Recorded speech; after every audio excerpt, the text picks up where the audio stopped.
think it may be fair to say that the E-Class 220 and 221 Voyagers are amongst the least popular modern trains on the network.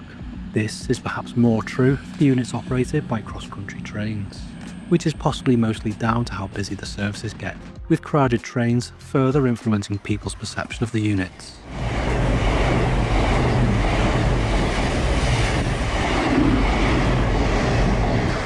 The diesel-electric multiple units, which come in 4 and 5 car formations, were first ordered by Virgin Trains, and the first unit entered service in 2001. The order for the new trains coincided with the order for Class 390s, and much like the Pendolinos, the Class 221 Super Voyagers were able to tilt, and as such were able to travel on the West Coast Main Line at up to 125 miles per hour. The Voyagers are technically similar to the Class 222 Meridians, which were also built by Alstom and were ordered to operate on the Midland Main Line. The main difference is that the 222s were never designed to tilt, as the Midland Main Line is relatively straight, so therefore tilting isn't a requirement for 125 mph operation.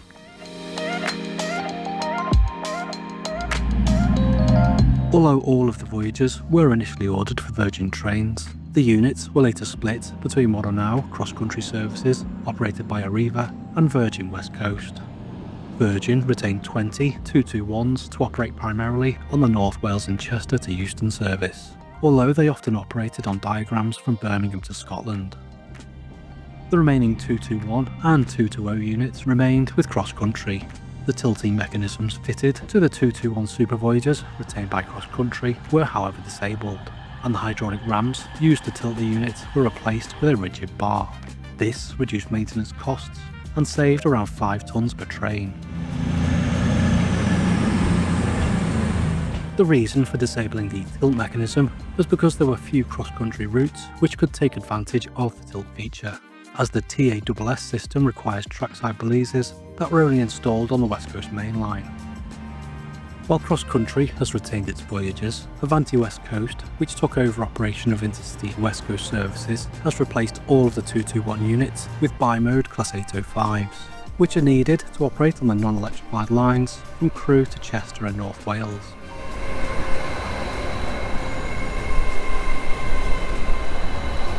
The last 221 was sent off lease in 2024, and 12 was subsequently moved to CrossCountry to strengthen its existing fleet.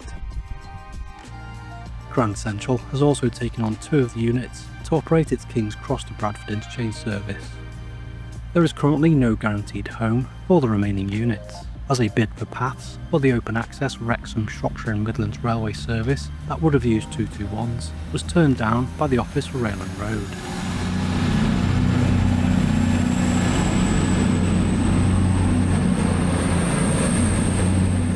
At the time of the introduction of the Voyagers on cross-country routes, they would have been seen as an upgrade from the mixture of Class 158s and loco-hauled Mark II carriages. However, I'm not sure if the Voyagers were ever especially popular with the travelling public. Hopefully, the introduction of more trains will mean fewer services are operated by single 4 or 5 car sets, and the planned overhaul will change people's perceptions. Eventually, all of CrossCountry's 220s and 221s will be fully refurbished as part of a £75 million overhaul of CrossCountry's entire fleet, which includes 29 Class 170s.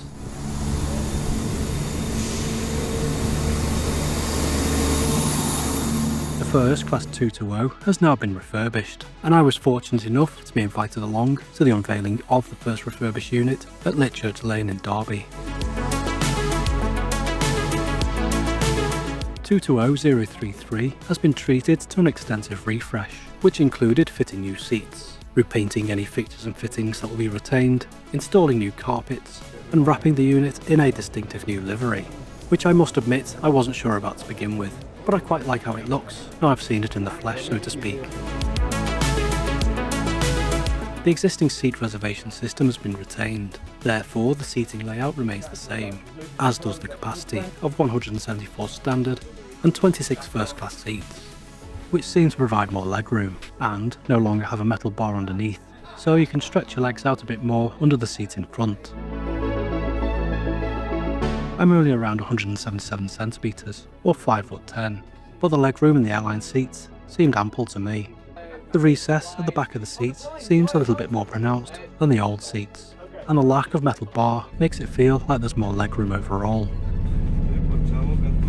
Upon first inspection with the standard punch test, the padding did seem quite firm. But actually the seats are reasonably comfortable, and are certainly better than some seats fitted to modern trains recently. Each pair of airline seats has 3-pin and USB sockets, and the tables have 3-pin USB and USB-C sockets. As the seating layout has been retained, there are the usual issues with seats not lining up with windows, which I know frustrates people, but with large pillars between the windows, this is difficult to avoid.